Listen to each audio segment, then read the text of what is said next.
अस्सलाम वालेकुम दोस्तों, कैसे हैं आप लोग। तो आज मैं आपके लिए लेकर आई हूँ बिना आटा गूंदे आलू के पराठे। हाँ जी, बिल्कुल सही सुना आपने, बिना आटा गूंदे आलू के पराठे। 5 मिनट में तैयार होने वाला ये नाश्ता है। चलें जी, चलते हैं रेसिपी की तरफ। यहाँ पे मैंने एक मीडियम प्याज ले लिया था, 3 हरी मिर्च ले ली थी, 1 शिमला मिर्च ले ली थी, 2 मीडियम आलू ले लिए थे, हरा धनिया ले लिया था। अच्छा जी, प्याज को और हरी मिर्च को ना हमने चॉपर में डाल के अच्छे से बारीक चॉप कर लेना है।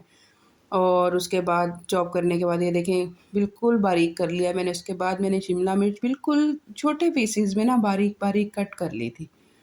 मैं आपको दिखाऊंगी भी कि मैंने बिल्कुल बारीक इस तरीके से आपने ना इसको बारीक बारीक कट कर लेना है। यहाँ पे हरा धनिया कट कर लिया था। साथ मैंने जो 2 आलू लिए थे उसको छील के उसको मैंने अच्छे से ना कद्दूकश कर लिया था।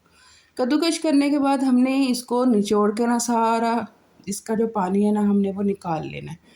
इसमें हमें ना पानी बिल्कुल भी नहीं चाहिए, मॉइस्चर बिल्कुल भी नहीं चाहिए। बस यहाँ पे मैंने इसका पानी निचोड़ लिया था और इसको मैंने ना साइड कर देना। यहाँ पे हम जी मसाले ले लेते हैं। हाफ़ टी स्पून मैंने काली मिर्च ली थी, हाफ़ टी स्पून मैंने चिली फ्लेक्स लिए थे, हाफ़ टी स्पून मैंने लिया था हल्दी, हाफ़ टी स्पून नमक और हाफ़ टी स्पून मैंने धनिया पाउडर।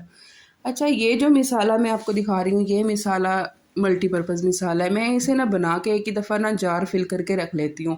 ये बहुत सी जगहों पे यूज़ होता है। इसमें चिली फ्लेक्स हैं, साबुत धनिया और कसूरी मेथी है। इसे ड्राई रोस्ट करके ना आप किसी भी जार में रख लें।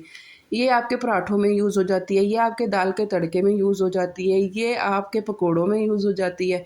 बस आपने ना निकाल के टीस्पून डालने होते हैं, मतलब आपका ना फटाफट वाला काम होता है।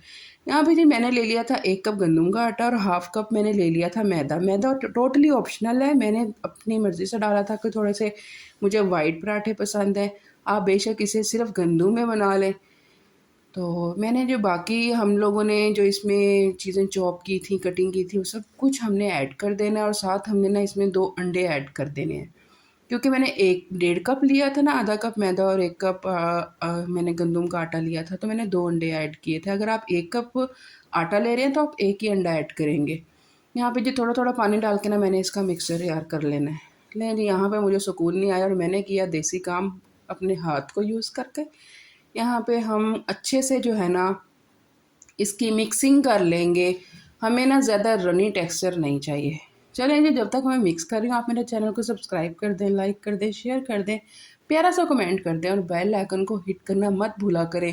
क्योंकि जब भी मेरी कोई नई वीडियो आएगी वो सबसे पहले आपके स्क्रीन पे उसका नोटिफिकेशन आएगा। आए जी, हमारा जो बैटर था वो तैयार हो चुका था। ये देखें, आपने कोई भी ऐसा चम्मच लेना है जो थोड़ा सा गहरा हो और उसके ज़रिए हमने ना पैन पे इसको मिक्सचर को डाल देना है और हल्का हल्के हाथों से ना इसको फैला देना है। अच्छा, यहाँ पे जो मैं आपको टिप दूंगी, हमने जो आंच है ना, ये देखें मैं आपको दिखा भी रही हूँ, बिल्कुल दम वाली आंच रखनी है। और जब हमने इसमें बैटर डालना है ना, तो वो आपका जो पैन है ना वो तेज़ गर्म बिल्कुल नहीं होना चाहिए, वरना ये साथ चिपक जाएगा। वो बिल्कुल हल्का गर्म होना चाहिए। बस ये देखें, मैंने तकरीबन 3 मिनट एक साइड दिया था, 3 मिनट एक साइड, और मेरा पराठा तैयार था। ये बहुत ही सॉफ्ट और नरम बन के तैयार हुआ था, बड़े मज़े का। चलें जी, मैं अपना खाना एंजॉय करती हूँ। आप अपना ख्याल रखिएगा, दुआ में याद रखिएगा। अल्लाह हाफ़िज़।